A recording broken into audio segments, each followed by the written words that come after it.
special about this project siguro, parang tagal na nung last time na nag-comedy ako na talagang full comedy. Kasi parang sunod-sunod yung horror pa, is horror project. Tapos Jason, medyo light comedy lang here. Talagang full comedy, tapos yung na-eksena ko pa si Jano Gibbs, si Sir Jano, tapos si Vito Cruz, Vito Quizon, which is anak ni Sir Vandol. So talagang yung dynamics namin, sorry. Inawang kalsada. Okay, Quizon. So yung dynamics namin, mabilis na lang kasi tingin lang kami, ad-libs, mabilis lang. So it's fun to make parang like sa mga eksena sa comedy, it's fun na may mga kasama mo talaga alam nila ginagawa nila. Ako po yung preparation. Yes, I read some articles about it, ganyan. And kahit I think yung team din po, sa creatives, ganyan. Meron po kaming doctor that kinonsult ng Viva, nag-guide talaga even with the scripting, and we met Doc as well. And nag-reading po kami actually. Tapos parang nagpipitchin din siya na medyo refrain from this. I think we should add this element sa story, sa eksena kasi we want, even if it's a fictional world, of course, we want it to be realistic pa rin naman. And it's a very sensitive topic.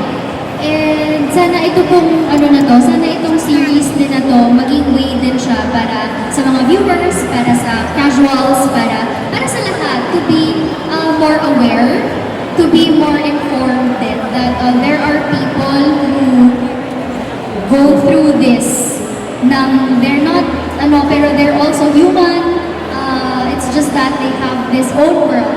So they should also they deserve also the same level of respect, the same level of pangunawa. Yun po, sana maging informative din siya. Kasi it's such a very relevant topic din po, di ba? Ayun.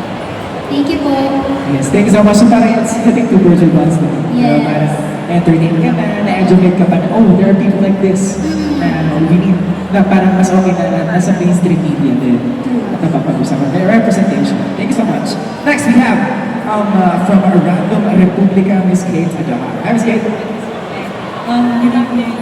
First question po kay Derek. Kumusta po yung pressure now that may captured audience na yung will be compared to Jason? Mas nakaka-pressure siya kasi there are things that I want to do here sa series na different from Jason. And at the same time, bagong story, so I hope mas accepting din sila na in a way na mas rom-com ang dating din.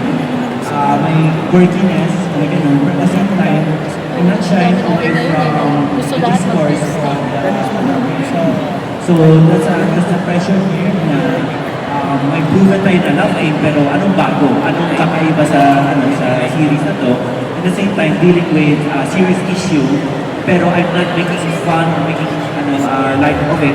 Kailangan pa rin siya na contextualize siya sa story, na effective pa rin na there's this discourse about this DID and mental health, and paano ba magmahal ng isang tao kung marami sila? Salamat, Derek. And for Wilbea, ang dami niyong napapakilig. Pero ano yung mga bagay na nagpapakilig sa inyo from another person? And also, ano yung qualities na hinahanap in someone special? Ano po, sorry, yung last? Yung pangalawa, ano yung qualities na hinahanap niyo sa someone special?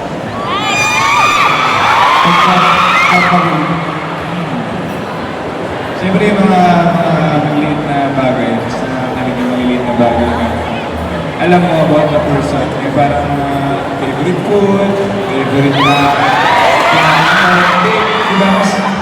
Kasi like, nagbibigay talaga ng time na kilala yung isang tao na parang, alam mo pala yun, na gano'n ang gusto mo. So parang, nakakilig yung nag-observe talaga na yung mga bagay na nagpapasaya sa isang tao.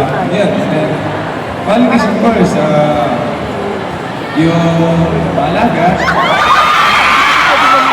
supportive, and understanding.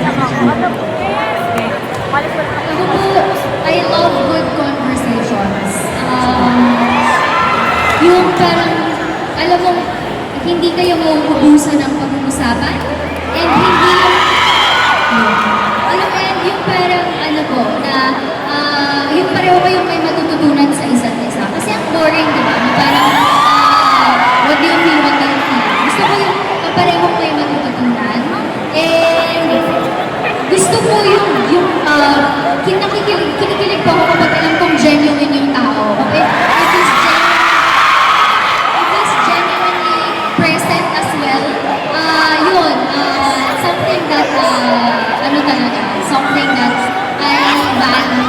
Yun. At syempre yung respeto, not just with me, but my family as well.